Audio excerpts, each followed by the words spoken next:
Episode में हमने देखा कि एक पर्सन जाओपिंग और हैंग टियान को एक इवल डिवाइन मिरर के अंदर कैद कर लेता है, जो देखते ही सुयांग खुद ब खुद उस मिरर के अंदर चला जाता है, क्योंकि वह उस पर्सन के और भी साथियों के पास पहुंचना चाहता था।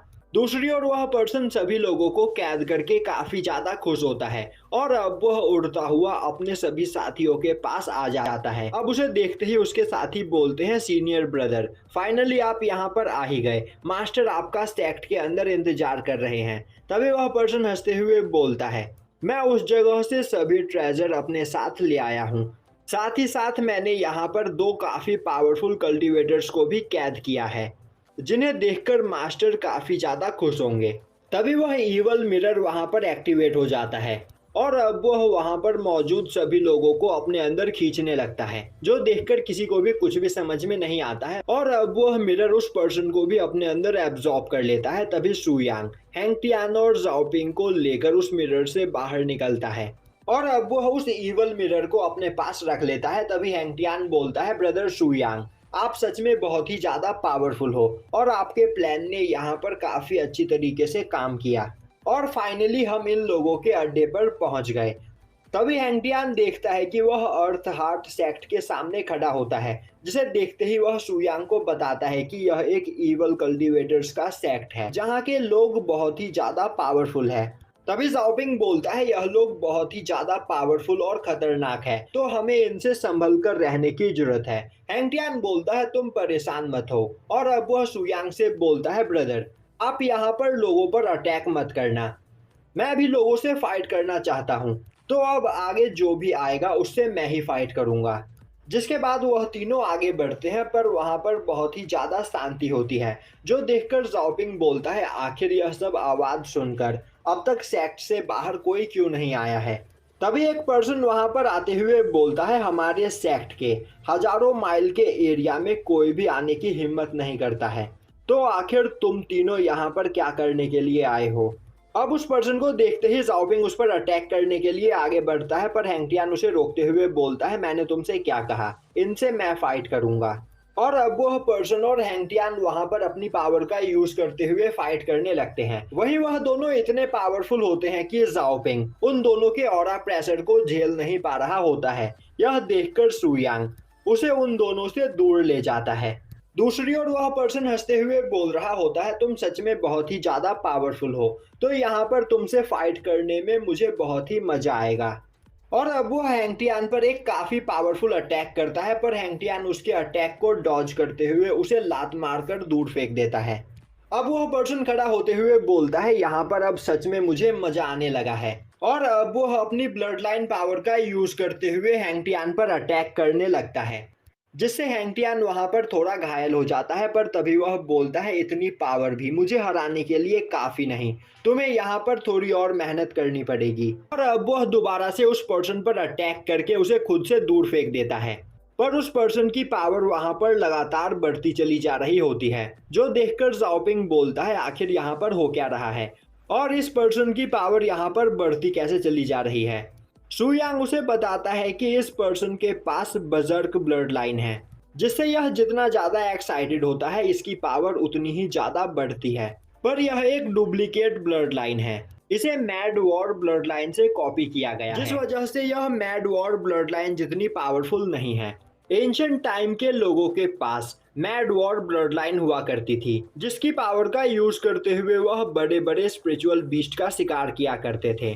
और इस ब्लड लाइन के लोगों को फाइट करना बहुत ही ज्यादा पसंद होता है, क्योंकि यह लोग जितना फाइट करते हैं उनकी पावर उतनी ही ज्यादा बढ़ती चली जाती है। यह सुनकर जाओपिंग बोलता है, ब्रदर, आपको ब्लड लाइन पावर के बारे में इतना सब कुछ कैसे पता है। दूसरी ओर हैंग टियान उस पर्सन को मारकर नीचे गिरा देता है और बोलने लगता है, तुम अभी मेरे सामने कुछ भी नहीं, तो हार मान लो। तभी वह पर्सन खड़ा होते हुए बोलता है, तो अब यहाँ पर मुझे मेरी रियल पावर का यूज करना ही पड़ेगा। और अब वह वहां पर एक फॉर्मेशन को एक्टिवेट करता है, जिस फॉर्मेशन के अंदर से अर्थ हार्ट सेक्ट के डिसाइपल्स की डेड बॉडी निकलकर बाहर आती है। अब यह देखकर सुयांग बोलने लगता है, अब मुझे समझ में आया कि इस सेक्ट में लोग क्यों नहीं हैं, क्योंकि इन लोगों ने इस फॉर्मेशन का यूज करते हुए अपने सभी डिसाइपल्स को मारकर उनकी पावर को अपने अंदर एब्जॉर्ब कर लिया है। दूसरी ओर वह पर्सन उन सभी डेड बॉडी के अंदर से उस पावर को एब्जॉर्ब कर रहा होता है और अब वह हंसते हुए बोलता है, ओल्ड मैन, तुम मेरा सामना नहीं कर सकते हो। मैं इस सेक्ट का सबसे पावरफुल डिसाइपल सिन जाओ हूँ, तो अब मरने के लिए तैयार हो जाओ। और अब यह बोलते हुए वह हैंगटियान पर अटैक करने लगता है। वहीं उसकी पावर बहुत ही ज्यादा बढ़ चुकी होती है, जिस वजह से हैंगटियान उसका सामना नहीं कर पा रहा होता है। और अब यह देखते ही वह अपनी स्पिरिचुअल बॉटल को बाहर निकालता है, जो देखकर सिंजियाओ वहां पर डर जाता है और यह इधर उधर भागते हुए हैंगटियान के अटैक्स को डॉज करने लगता है, क्योंकि हैंगटियान के अटैक बहुत ही ज्यादा पावरफुल होते हैं। पर सिंजियाओ अपने स्पीड का फायदा उठाते हुए उसके सभी अटैक्स को डॉज कर लेता है और हैंगटियान को पंच करके दूर फेंक देता है। वहीं पर अब हैंगटियान बहुत ही ज्यादा थक चुका होता है। तभी सिंजियाओ उसके पास आते हुए बोलता है, तुम्हारी ब्लड लाइन बहुत ही ज्यादा कमजोर है, तो ओल्ड मैन तुम मेरे किसी भी काम के नहीं। और मुझे यकीन नहीं हो रहा कि तुम अपनी इस कमजोर ब्लड लाइन के साथ भी युआन सेंग रैलम पर पहुंच चुके हो। और तुम जैसे लोग मुझे बिल्कुल भी पसंद नहीं, क्योंकि मैं तुम्हारी ब्लड लाइन पावर को एब्जॉर्ब करके अपनी पावर नहीं बढ़ा सकता हूँ, इसीलिए मरने के लिए तैयार हो जाओ। और अब वो हैंगटियान पर काफी तेजी से अटैक करता है, पर उसी वक्त जाओपिंग अपने फ्लूट को बजाते हुए सेंगजियाओ को हैंगटियान से दूर कर देता है। यह देखते ही सेंगजियाओ जाओपिंग पर अटैक करके उसे घायल कर देता है और अब वो हंसते हुए बोलता है, तुम्हारे पास सच में काफी पावरफुल ब्लड लाइन है, तो मेरे मास्टर को तुम्हारी ब्लड लाइन पावर काफी ज्यादा पसंद आएगी। इस ओल्ड मैन को मारने के बाद मैं तुम्हें अपने मास्टर के पास लेकर चलूंगा, तो थोड़ी देर बस इंतजार करो।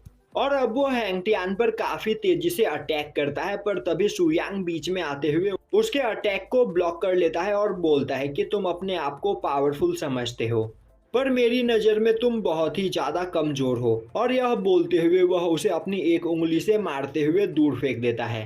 अब वहां पर सिंजियाओ की हालत खराब हो चुकी होती है और वह बोल रहा होता है कि मेरे पास एक बहुत ही पावरफुल ब्लड लाइन है, पर तुम्हारी ब्लड लाइन बहुत ही ज़्यादा कमज़ोर है, इसके बावजूद तुम मुझे यहाँ पर कैसे हरा सकते हो। और अब वह खुद को घसीटता हुआ उस फॉर्मेशन के अंदर आता है और दोबारा से उस फॉर्मेशन को एक्टिवेट करते हुए उस सेक्ट के डिसाइपल्स की ब्लड लाइन पावर को अपने अंदर एब्जॉर्ब करने लगता है। यह देखकर सुयांग बोलता है, तुम लोगों के पास सच में बहुत ही ज्यादा मात्रा में हॉस्टेज मौजूद है, जिनकी ब्लड लाइन पावर को एब्जॉर्ब करके तुम लोग अपनी पावर बढ़ाते हो। कोई बात नहीं, क्योंकि आज मैं यह सब कुछ खत्म कर दूंगा। और अब यह बोलते हुए वह सिंजियाओ के पास जाकर उसकी पावर को एब्जॉर्ब करने लगता है। यह देखकर सिंजियाओ को कुछ भी समझ में नहीं आता है और अब वह उस पावर को एक ऑर्ब में बदल देता है, जो देखते ही सिंजियाओ उसकी ओर आगे भागता है और बोलता है, मुझे मेरी पावर वापस दे दो। तभी सुयांग हंसते हुए उस ऑर्ब को डिस्ट्रॉय कर देता है, जिससे सिंजियाओ वहीं पर मारा जाता है। अब सुयांग बोलता है, तो फिर अब हमें इन सब के मास्टरमाइंड को ढूंढना है। और यह बोलते हुए वह सेक्ट की ओर आगे बढ़ता है और यहीं पर यह एपिसोड खत्म हो जाता है।